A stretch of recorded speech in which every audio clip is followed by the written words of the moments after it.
What's up? What's up? What's up? Welcome to another episode of Foreign Insight Podcast with your host, Maddox. Let's get straight into this. People out there saying or being upset about the outcome between the Neely case and the Penny case. Well, there's one case I'm bugging out. Between the Jordan Neely case and Daniel Penny situation. People are saying, Jordan Neely just a homeless man who was just imitating Michael Jackson. He ain't do nothing. He was just hungry on the train. He had mental health issues, but he just on the train, he wouldn't cause harm to people. Although this man was literally arrested for harming people, right? So when people acting like New York trains or New York City trains are safe and just ignore the mental illness people on the train, just ignore them. They're mentally ill, but just ignore them. Well, I got something to show y'all. Enough talking. I'm just going to show y'all this. Siegel is outside of police headquarters in Lower Manhattan with those disturbing details tonight. Ida.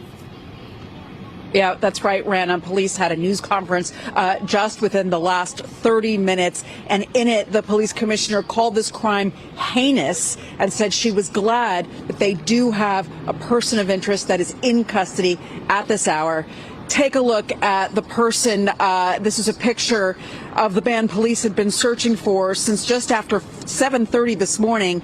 And this, police confirmed for us, is the man that they now have in custody. He's accused of using a lighter to set a woman on fire at the very last stop on the F train, Stillwell Avenue in Coney Island.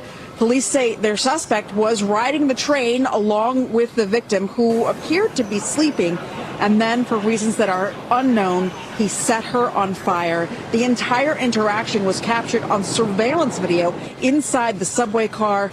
Police did respond to the scene and eventually put the fire out, but it was too late. The woman died at the scene there. And in an especially disturbing twist, police say the suspect sat on a platform bench afterward and watched the victim burn. Take a listen to the police commissioner. As the train pulled into the station, the suspect calmly walked up to the victim, who was in a seated position at the end of a subway car. The suspect used what we believe to be a lighter to ignite the victim's clothing, which became fully engulfed in a matter of seconds. Officers who were on patrol on an upper level of that station smelled and saw smoke and went to investigate. What they saw was a person standing inside the train car, fully engulfed in flames. Police say they were able to capture that suspect because high school kids recognized him on an F train in Brooklyn and then called 911. Police were able to then stop that train at the Herald Square station and apprehend the suspect. Again, we don't know much about the victim or the suspect. Police have not released their identities. Police have not said if either one of them might be homeless. We're hoping to hear more details as the investigation continues. For now. Do you see what happens on the trains in New York City? Do you see? But they'll turn around and act like, oh, ain't happen like that. It's not that dangerous. Most of these democratic cities who are soft on crime and usually these white liberal people, right? And also black liberals also who live in the hood who are extremely delusional. But the white ones are more delusional because they'll turn around, don't even live in the neighborhoods and say, nah, it's just, crime is not really going up like that. You're not experiencing it. This lunatic who set a lady on fire, where is Daniel Penny when you need him? Daniel Penny should have been on that train. He's a hero. But the video that I seen, I can't show it on YouTube. You see him walking away from the lady, while she's on fire, and he exit the train and sit on the platform and watch her burn on the train. So I'm tired of people acting like these mental ill people on this train, these weirdos on the train, are they're innocent. Man, get out of here, man. New York trains are dangerous, man.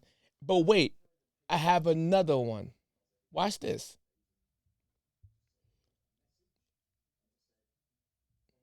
18-year-old girl recovering after police say she was slashed in the face on a subway right here in the Bronx this week. News 12's Marissa Santorelli is at the 149th Street station with more on the new measures in place to protect riders. Good morning. Yeah, good morning, ladies. That incident happening on the 4 train on Tuesday evening. Now, police tell us that a 17-year-old girl, well, she hopped on the subway over at the 161st Street station. That's when they say a man approached her and slashed her in the face. Now, we have a look at that suspect. I want you to take a good look at your screen here. Do you recognize this man? Police say he slashed that 17-year-old girl on her left cheek at around 4:43 p.m. on Tuesday and ran off. Now, once she arrived here at the 149th Street station, she was taken to an area hospital and thankfully is expected to be okay. But one day later, Governor Kathy Hochul announced she deployed 250 additional National Guard members here to city subway stations for the busy holiday season, bringing the total now to 1,000 members. Now, it was part of her 5-point plan she announced back in March to reduce transit crime across the city. And Governor Kathy Hochul, she says it's working. She says since March, transit crime is actually down 10% across the city. But the numbers here in the Bronx tell a different story. NYPD data shows transit crime is actually up 10% this year compared to last, with about 350 crimes so far. And right here in the 40th precinct, transit crime is up a whopping 33%. Now, at this hour, the suspected... Yet, we gonna play dumb. Where is Daniel Penny where we need him? Daniel Penny, we need you. Or people like a Daniel Penny. And what I mean by that, not, of course, not unaliving people. In some cases, I'm kind of for it. If it's in the extreme case that the guy set lady on fire. In that case, yeah. But what I'm saying to you is that we need more people to step up. But the problem is in these democratic states, when the people do step up, they get punished by the government or by social media. Like, no. Come on. Cops can't be everywhere at one time. So I think people should have the right to defend people on the train. And if it caused someone to die accidentally, like to die by mistake, they shouldn't be charged for it. Because they wasn't acting in good faith trying to protect someone else's life. This creep right here, who set the person on fire on the train and unalived her, should get the death penalty. I'm sorry. I'm probably too extreme on that one, but no. I believe if you take someone's life, you should be unalive yourself. An eye for an eye. Especially if you do it like this. Not saying all the time. There's reasons, things like by accident, or self-defense. Different cases. I'm talking about this lunatic who purposely got a lighter and I don't know if he put the alcohol on her or whatever, but set her on fire and unalived her, man. New York trains are OD dangerous. Another case. The girl get cut in her face. 17-year-old little young girl get cut in her face by a man, and he runs. Where is BLM now? Like, I want to hear a BLM statement.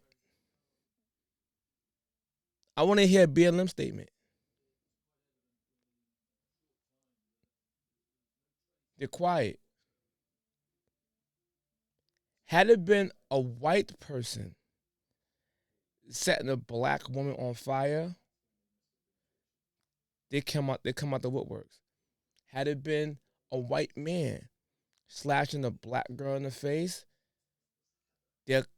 surprise BLM out of nowhere.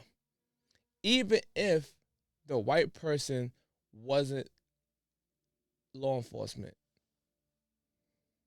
But remember they said BLM is attacking law enforcement who do unjust things to black men and women. Last time I checked, Jordan Neely wasn't a police officer. So they pick and choose. But RIP to you, lady who lost her life today, man. RIP to you. And I live out here in New York, so I see weird-ish like this all the time. And I'm tired of them painting this picture that they just hungry or they just mentally stop. So being that you mentally ill, you can't be dangerous? Stop painting the narrative. He was just hungry. He was just talking. No, he was not just talking. He was threatening people, saying he ready to go to jail. And he would unalive somebody. That's not regular talking. That is a threat. So disingenuous. Oh, he was on the train doing MJ dances. No, he was not at that moment. He was not.